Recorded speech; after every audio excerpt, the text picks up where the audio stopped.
अब यहाँ पर तो ठाकुर जी तैयार हुए और वहां पर प्रभावती चालाकी चल रही। जो मक्खन की मटकी है उसके उसको तो लगा दिया ऊपर और एक रस्सी लगाकर लगा दी दरवाजे पर घंटी। जब ठाकुर जी मटकी को हाथ लगाएंगे जरा भी हिलाएंगे तो वो घंटी बज जाएगी।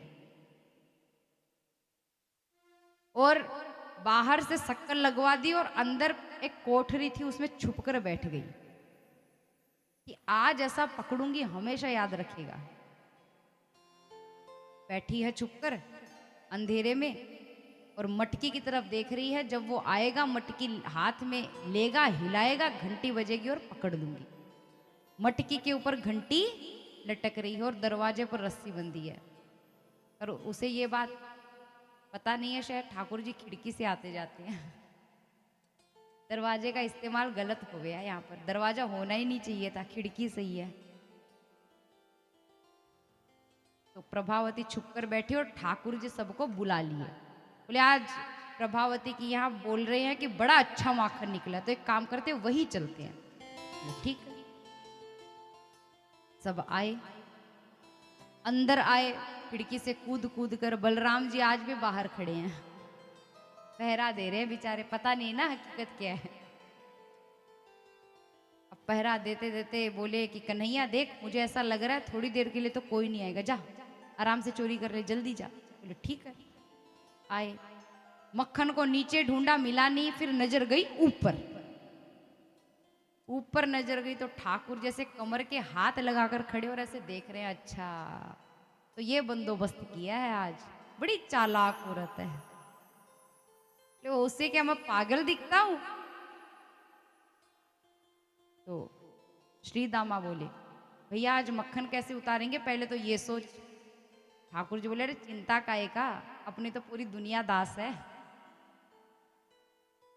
लेकिन ऊपर है मटकी, एक काम करो तुम लोग बनाओ, आओ एक दूसरे के ऊपर चढ़ो, मैं ऊपर चढ़कर मटकी लेता हूं। बोले ठीक है। अब भैया ऊपर चढ़े, चढ़कर घंटी से बात कर रहे हैं भगवान।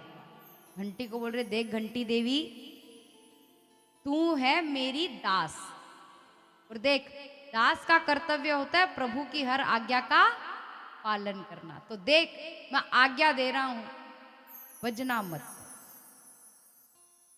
घंटी बोली ठीक है प्रभु, आप जैसा कहीं मैं बजूंगी नहीं, आप माखन ले लीजिए।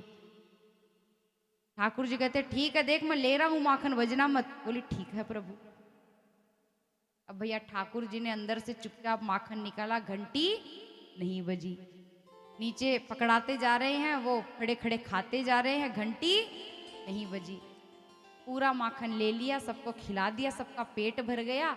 सब आनंद लेकर बोले हाँ कन्हैया बात तो सही है, ऐसा माखन नहीं खाया, आज तो बड़ा ही स्वाद है। ठाकुर जी बोले अच्छा अब मैं खाता हूं।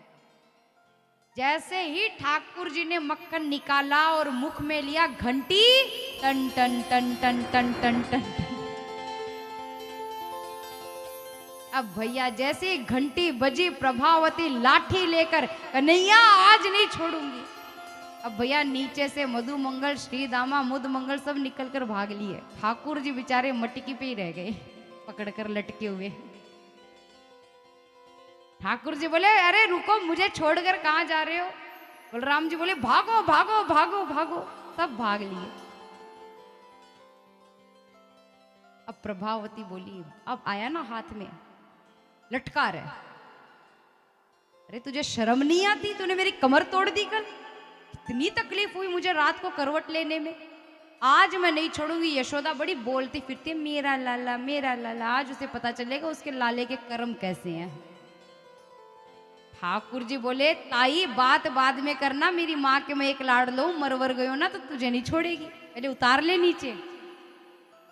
बोले ठीक है उतारती हूँ, चिल्ला मत। गई, ठाकुर जी को कसकर पकड़कर गोद से उतारती है, ऊपर से उतारती है गोद में लेकर। बोली आज मैं तुझे नहीं छोड़ूंगी, चाहे तो कुछ भी कर ले। बड़ा भागता फिरता है। ठाकुर जी बोले कहाँ ले जाएगी? बोले चल मैया के यहाँ चुपचाप। ठाकुर जी बोले अरे छोड़ दे, अरे तू तो मेरी प्यारी ताई, अरे मेरी नन्ही ताई देख देख मैं तुझसे कितनो प्रेम करूं। अरे तू मेरी बात नहीं मानेगी। प्रभावती बोली ये मीठी गोली किसी और को देना, मैं इन बातों में आने वालों में से नहीं हूं। कसकर हाथ पकड़ा और खींचते हुए ले जा रही है। ठाकुर जी बोले ताई गांव में देख मेरो मुखड़ो देख लेगो तो मेरो ब्याह नहीं होवेगो, सब बोले को चोर को छोरी नहीं दे। अरे ताई छोड़ दे, तेरी मिन्नतें करता हूँ, प्रार्थना करता हूँ। बोले ना। ठाकुर जी बोले अच्छा ठीक है छोड़ मत, एक मिनट दे दे, रुक, किसी से बात करनी है। ले ले ले 1 मिनट, बोल किससे बात करेगा। तो प्रभु घंटी को देखते हैं, देख घंटी आज मैं तुझसे बड़ा क्रोधित हूं, मैंने कहा था ना बजना मत, कैसे बजी तू।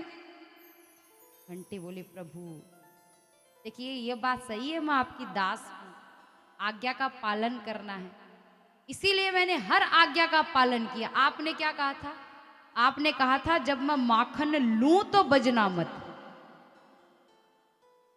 आपने माखन लिया, मैं नहीं बजी। आपके सखाओं ने माखन खाया, मैं नहीं बजी। परंतु प्रभु एक दास होने के नाते, दासी होने के नाते मेरा एक कर्तव्य है, जब आप भोग लगाएंगे तब मैं बजूंगी। बोले कृष्ण कन्हैया लाल की।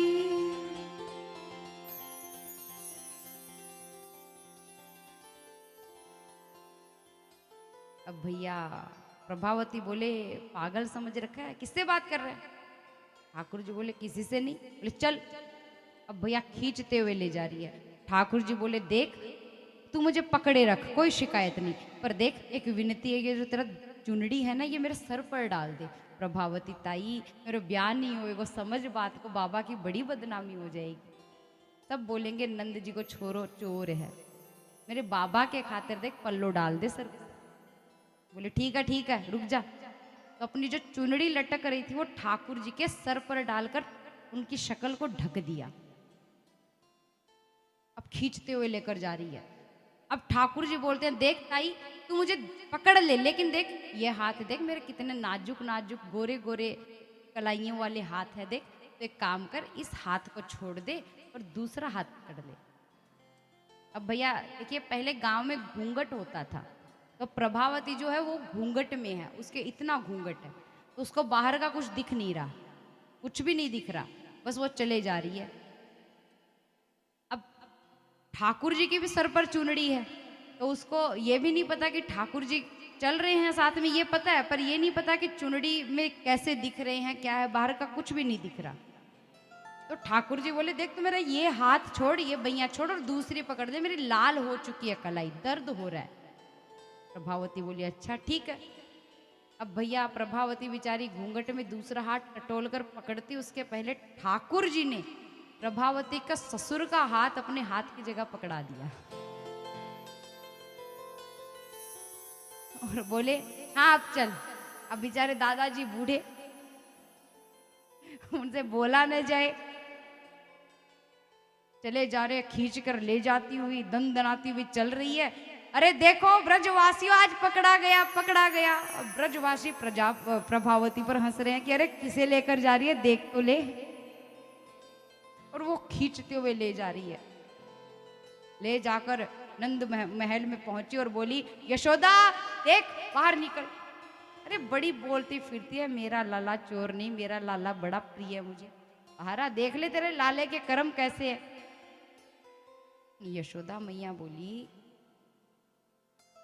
क्यों चिल्ला रही है, क्या हो गया। प्रभावती बोली तुझे नहीं पता क्या हो गया, देख किसे लाई है। यशोदा मैया बोली पहले तू देख किसे लाई है। बोले किसे लाई होगा क्या मतलब, तेरा लाल नहीं है पास में।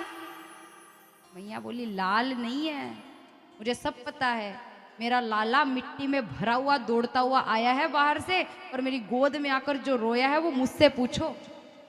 प्रभावती बोली क्या हो गया, मैंने क्या कर दिया। बोले तूने क्या कर दिया। गोद में आकर जोर जोर से रो रहा था, बोल रहा था देख मैया अपन दोनों को लड़वाने की गोपियां प्रयास कर रही है, मैया गोपियां खूब भड़काएगी, तू उनकी बातों में मत आना। और बोला कि आज तुमने उसको कहा बंसी बजाओ, और जब उसने मना कर दिया तो तुमने उसकी बंसी तो तोड़ी ही, उसके कलाई इतनी मरोड़ी की पूरा हाथ लाल पड़ा है। निर्दयी हो तुम सारी की सारी, जलती हो मेरे और मेरे बेटे के प्रेम से। बड़ी आई भड़काने वाली। मेरा लाल कहीं नहीं गया, वो तो अंदर सो रहा है। इतनी मुश्किल से सुलाया है, कितना रो रहा था। पार्वती बोली अच्छा, कहाँ है तुम्हारा लाल? ये तो मेरे पास है। मैया बोली लाला। अब भाई ठाकुर जी के पायल छन छन छन छन बजती है, आंख मसलते हुए बड़े सीधे बनते हुए, हाँ मैया क्या हो गया, कौन आया मैया? प्रभावती ने जैसे ही ठाकुर जी को देखा, भैया उसके तो होश उड़ गए। भयंकर कांप उठी, डर उठी और हाथ छुटवा लिया। अब उसमें इतना भी दम नहीं कि वो हाथ छोड़ दे। कांपती हुई मुश्किल से गर्दन धीरे धीरे धीरे धीरे घुमाती है। अब घूंघट में कौन है पता नहीं। सर, मैंने बोला ना जो पल्ला था वो सर पर रखा है। मैया बोली हटा हटा पल्ला हटा, कौन है देख। हिम्मत कर कर जैसे तैसे चुनड़ी हटाई और भाई वही मूर्छित हो गई। देखे तो ससुर जी सामने खड़े और जो पूरी दाढ़ी है वो मक्खन से भरी हुई है। अब मैया बोलती है आगे से ध्यान रखना प्रभावती, क्या हो गया, उठ जा, क्या हो गया? अरे दादाजी नमस्कार, अरे माफ कीजिए। दादाजी मुंह कर कर निकल लिए, बोले पता नहीं से क्या कर रही है। अब प्रभावती को होश आया। मैया बोली रुक, मैं अंदर से पानी लाती हूँ। ठाकुर जी वहां हाथ बांधकर खड़े खड़े हंस रहे हैं। मैया अंदर गई। ठाकुर जी बोले और ताई क्या हाल है, पकड़ लिया? प्रभावती अश्रु की धारा लाती है, तुमने मेरे साथ अच्छा नहीं किया। ठाकुर जी बोले देख, शुरुआत किसने की थी? तुमने की थी, और करोगी बुराई? प्रभावती बोली भैया हाथ जोड़ती हूं, माफ कर दो। प्रभावती के मन में उस दिन से कृष्ण की जगह कोई नहीं ले सका। ऐसा भगवान विराजमान हुए, साक्षात जाकर जो प्रेम हुआ है